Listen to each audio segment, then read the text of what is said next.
मी मिलिंद सदाशिव चव्हाण प्रभाग क्रमांक 23 मध्ये राहिला आहे. निशाताईंबद्दल सांगण्यासारखं भरपूर काही आहे, पण जरी थोडक्यात जरी सांगायचं झालं तर त्यांची ही आता दुसऱ्या टर्मला त्या उभे राहिलेल्या आहेत. पण पहिल्या टर्मला असताना जेव्हा ते नवनिर्वाचित होते त्यावेळी कोविडचा काळ हा सगळ्यांसाठी अनपेक्षित होता.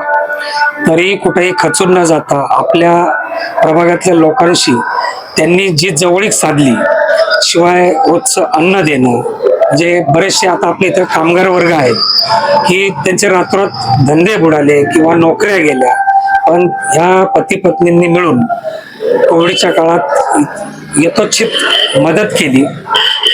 बाहेरून ज्या काही गोष्टी हव्या असतील ते त्यांनी नागरिकांना पुरवल्या. शिवाय जशा नगरसेवकाच्या मूलभूत गरजा असतात की गटर, पाणी, लाईट, या बाबतीत आता जवळपास 9 वर्ष झालेत ह्या गोष्टीला की ते आम्ही बघतो तर सातत्याने ते सक्रिय आहेत. आणि विशेष म्हणजे त्यांनी कुठलीही यशाची उंची न गाठता ग्राउंड लेवलला उभे राहून त्यांनी सर्वतोपरी ह्या दोन्ही म्हणजे नवरा बायकोंनी मिळून चांगली साथ या प्रभागाला दिलेली आहे. माझ्या त्यांच्यासाठी येणाऱ्या निवडणुकीच्या काळात त्यांना भरघोस मतांनी सर्वांनी विजयी करावं, हे माझ्याकडून त्यांना शुभेच्छा.